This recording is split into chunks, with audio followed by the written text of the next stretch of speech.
नमस्कार defence aspirants, जय हिंद। स्वागत है त्रिशूल डिफेंस एकेडमी के यूट्यूब चैनल पे। हाल ही में एसीसी 128 की एसएसबी एंट्रीज आ गई हैं और आते से ही सीरीज ऑफ क्वेश्चंस आ गए और फिर से मैं आप लोगों के favourite mentor captain SK Singh sir के साथ त्रिशूल स्टूडियो में सर के साथ यहाँ पे बैठा हूँ आपके सवालों का जवाब देने के लिए। सर स्वागत है त्रिशूल के स्टूडियो में। Thank you very much sir. Please sir, क्योंकि आप आर्मी से हैं एंड आपकी फैन फॉलोइंग इतनी ज़्यादा है, अब जो ओआर रैंक पे आपके जवान फैंस हैं वो आपके लिए लाए हैं series of questions pertaining to ACC entry. Sir, सबसे पहला सवाल, कुछ मिथ बना हुआ है कि एसीसी एंट्रीज में रिकमेंडेशंस नहीं होते, क्या ये सही बात है? क्या ऐसा कुछ है कि सर्विसेज सिलेक्शन बोर्ड में ऑफिसर्स ओआर रैंक को मौका नहीं दे रहे हैं अफसर बनने का? नहीं सर, ऐसा नहीं है। बिल्कुल एसीसी एंट्री में सबसे ज़्यादा रिकमेंडेशन है। अच्छा। और ये एक मिथ है बाहर कि रिकमेंडेशन नहीं मिलता है। और अगर आप एसीसी को ध्यान से समझें जी तो जितनी एकेडमीज हैं सबसे कलरफुल जर्नी एसीसी विंग की है। अच्छा सर, ये कलरफुल मतलब सबसे ज़्यादा जो शिफ्टिंग हुई है, सबसे ज़्यादा अच्छी जो जर्नी तय की है वो एसीसी विंग ने ही तय की है। अच्छा। अब देखिए, क्योंकि एसीसी कमीशन से अगर कोई कैंडिडेट आता है, कोई he is a newly recruited candidate, 2 साल सर्विस चाहिए मिनिमम 2 years ऑफ सर्विस जी। Newly recruited to newly commissioned का ट्रांसफॉर्मेशन है ये। एक जवान जो कमीशनड होकर के आर्मी में ऑफिसर बन के आ रहा है। True. It was started in 1960। अच्छा। ये मध्य प्रदेश में छतरपुर में एक किचनर कॉलेज है, वहाँ पर स्टार्ट किया गया था इसे 1960 में। अच्छा। वो कॉलेज भी काफ़ी पुराना है, वो कॉलेज 1929 में बना था जी। और 4 साल वहाँ चलाया गया। 4 साल के बाद इसे घोरपुरी पुणे में शिफ्ट किया गया 64 में। 63 में सर आपके पास 2 OTI थे, ऑफिसर्स ट्रेनिंग इंस्टीट्यूट, जो कि चाइना वॉर के बाद तुरंत में बनाया था short service, yes, short service commission के लिए। One was in Madras and one was in Pune. तो पुणे वाले को तो 1 साल चला करके बंद कर दिया था, उसमें फिर इनको शिफ्ट किया गया एसीसी विंग को। अच्छा। और 1977 में फिर इनको शिफ्ट किया गया देहरादून में। तो ये एक बड़ी अच्छी सी जर्नी है इनकी। और अब आईएमए के ठीक सामने इनका एसीसी विंग है। द फैक्ट कि ये 3 बार शिफ्ट हुआ, इसका मतलब ही है कि आर्मी हेडक्वार्टर के लिए ये अपने आप में इम्पोर्टेंट एंट्री है। अच्छा, बहुत इम्पोर्टेंट। तो एस्पिरेंट्स जवान भाई, जो पहला सवाल था कि रिकमेंडेशन कम है, ऐसा बिल्कुल भी नहीं है, ये मिथ है। एसीसी अपॉर्चुनिटी का फायदा उठाइए और कमीशन्ड ऑफिसर बनिए। चलिए सर, दूसरा सवाल, क्या ऐसा है कि एसीसी में एयरफोर्स के जवानों का, एयरफोर्स के एयरमैन्स का रिकमेंडेशन ज्यादा है और आर्मी के जवानों का रिकमेंडेशन कम है? स्लाइटली। हाँ, ये मैं इस बात से सहमत हूँ सर। देखिए, होता क्या है कि जो 5 चीजें जरूरी देखते हैं सिलेक्शन बोर्ड में जी। Prime requirement of selection board is comfortability with language. वो थोड़ा सा बेहतर होती है एयरफोर्स के साथ। मतलब यूं कह लें कि एयरफोर्स के एयरमैन्स की इंग्लिश ज्यादा अच्छी है। हाँ, कम्युनिकेशन स्किल अच्छा है, वो अपनी बात को खुल के रख पाते हैं। उसका कारण भी समझिए। एयरफोर्स में इंडिपेंडेंट वर्क बहुत मिलता है, हर एक को अपना अपना ट्रेड अलॉट है जी है। और वो शायद 8 घंटे का उनका काम है, उसके बाद वो फ्री हैं। उनके ऊपर खुद के ऊपर वर्कआउट करने का बहुत मौका होता है उनके पास जी। प्लस जो उनका इंडिविजुअल वर्क है, तो इंडिविजुअल रिपोर्टिंग जो होती है, और they report directly to their commissioned officers, to squadron leader और विंग कमांडर रैंक ऑफिसर। ठीक है सर। जिससे उनका कम्युनिकेशन बिल्कुल अच्छा रहता है, रोज की बातचीत है उनकी। फौज में थोड़ा इसके उल्टा होता है कि एक तो वो 8 घंटे वाला कल्चर फौज में नहीं है। फौज में 24 घंटा ड्यूटी है, कभी कभी लगातार 4-4 दिन ड्यूटी आ रही है जवान की, तो वो दिक्कत आती है। बिल्कुल ऑन ग्राउंड बात आज किया जाएगा इस बात पे जी। और उसके बाद जो ऑफिसर मैन कम्युनिकेशन है वो फौज में उतना अच्छा नहीं है। क्योंकि हमारे पास चैनल्स हैं भाई, अगर किसी जवान को कोई रिपोर्टिंग करनी है तो he will report to his BHM या सेक्शन हवलदार को, फिर it will go to senior JCO, then आप उसके बाद बैटरी कमांडर या कंपनी कमांडर के पास जाएंगे। तो ऑफिसर मैन कम्युनिकेशन के चांसेस थोड़े से कम हो जाते हैं फौज के अंदर आने के बाद। तो ये एक बड़ा रीज़न है। बाकी जो 4 चीज़ें हैं जिसमें देखिए अगर हम हेल्थ की बात करेंगे या फिटनेस लेवल की बात करेंगे तो physically they are very much fit. जी। फिजिकली जो है आर्मी का जो जवान है वो ज़्यादा फिट है, एयरफोर्स से। बट मेंटल हेल्थ जो अगर देखते हैं हम तो मेंटल हेल्थ में हमें एयरफोर्स का जवान ज़्यादा अच्छा दिखता है, इसलिए चांसेस ऑफ रिकमेंडेशन एयरफोर्स में थोड़े हाई जाता है। मतलब ये जो मिथ है ये बिल्कुल सही है। हाँ, ये थोड़ा इसको हद मिथ तक ना बोलते हैं, इसको रियलिटी बोलते हैं, ये थोड़ा सा है। और सभी बच्चों को जितने एसीसी एस्पिरेंट हैं वो भी अपना रिजल्ट देखते होंगे, उन्हें अच्छे से मालूम है, ये हकीकत है, इसमें झुटलाया नहीं जा सकता। सर एसीसी एंट्री में एक एसेसर, क्योंकि आप जीटीओ ऑफिसर हैं, तो एक एसेसर क्या क्या पैरामीटर्स चेक कर रहा है? एक इंटरव्यूइंग ऑफिसर, एक साइकोलॉजिस्ट, एक जीटी ऑफिसर। मैं ऑफिसर लाइक क्वालिटी की बात नहीं कर रहा, मैं शायद सर्विस रिकॉर्ड्स के बारे में बात कर रहा हूँ, मैं उनकी नॉलेज के बारे में बात कर रहा हूँ। मतलब क्या ऐसे पैरामीटर्स हैं जो एसीसी के एस्पिरेंट को स्ट्रॉन्ग बनाते हैं बाकी एस्पिरेंट से?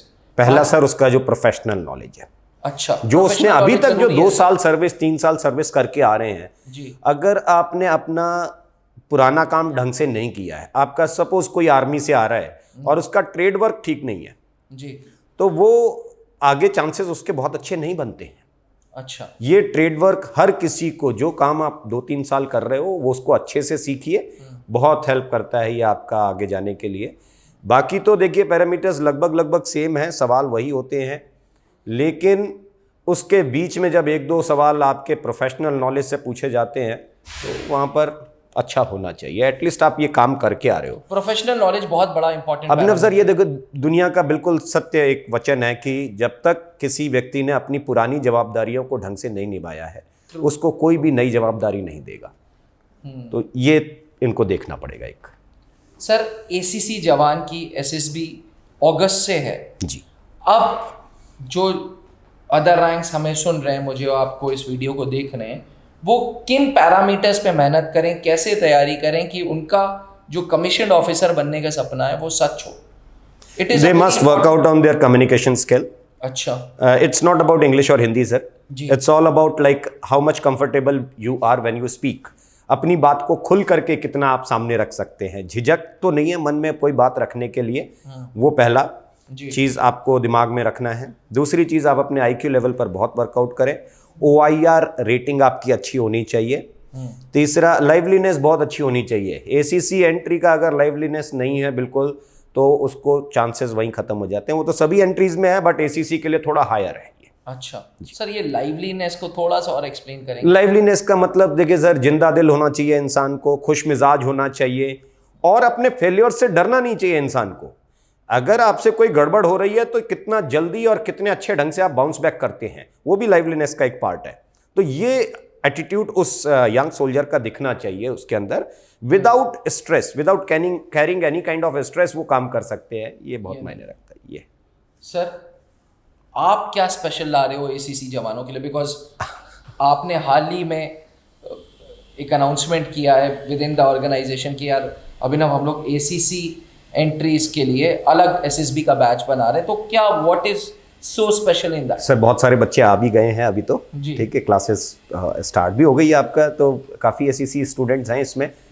और देखिए सबसे पहली चीज़ तो जो ग्राउंड प्रैक्टिस होती है आपकी जी, ग्राउंड प्रैक्टिस बहुत मायने रखती है। साइकोलॉजिकल टेस्ट में आपका डोजियर पढ़ करके इंडिविजुअल असेस करना, it's not only about reading your this dossier of psychology, it's all about कोई भी जब असेस करता है तो पहले आपका PIQ फॉर्म पढ़ रहे हैं, PIQ फॉर्म के बाद फिर आपका डोजियर पढ़ रहे हैं। तो PIQ फॉर्म में आप क्या पर्सोना आप अपना तैयार दे रहे हैं हमको, और वही पर्सोना आपका मैच कर रहा है आपके डोजियर से या नहीं कर रहा है, ये बहुत मायने रखता है। ज़्यादातर यंगस्टर्स क्या करते हैं, वो जहाँ भी जाते हैं शायद उनको उस चीज़ से मैच करके वो चीज़ बताई नहीं जा रही है कि आपकी हकीकत क्या है और आप मुझे कन्वे क्या करना चाह रहे हैं। ये दो अलग अलग पर्सनैलिटीज़ जब दो डिफरेंट डायरेक्शन में आपका असेसमेंट जा रहा है तो चांसेस वैसे ही खराब हो जाते हैं।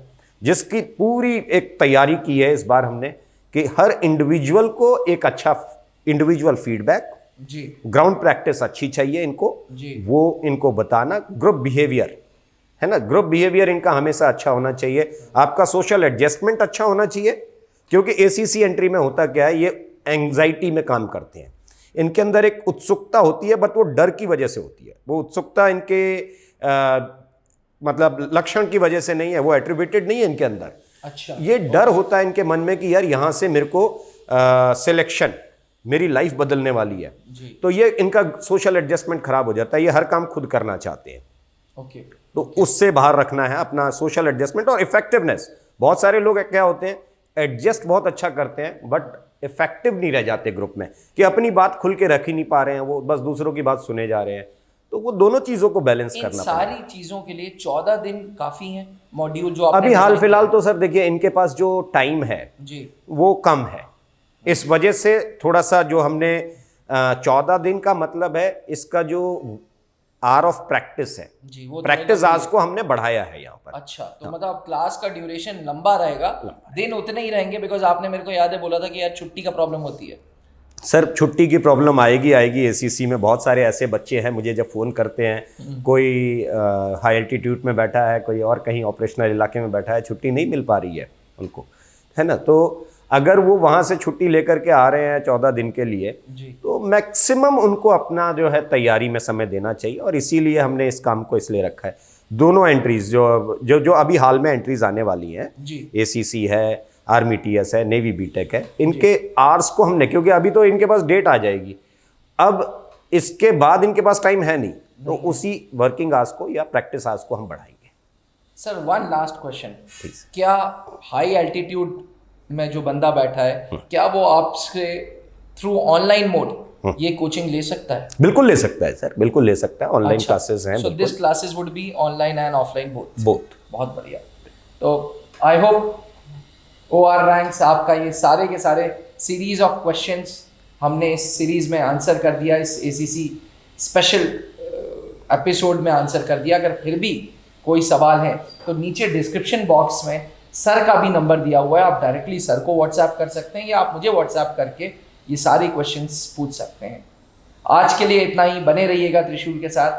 थैंक यू, जय हिंद। जहां बनते हैं देश के गौरव, इंडिया का एकमात्र ऐसा कोचिंग इंस्टीट्यूट जहां कैडेट्स को ट्रेन किया जाता है आने वाले डिफेंस एग्जाम के अनुसार। अगर आपका भी सपना है भारतीय सेना में शामिल होकर देश की सेवा करने का, तो आज ही ज्वाइन करें त्रिशूल डिफेंस एकेडमी।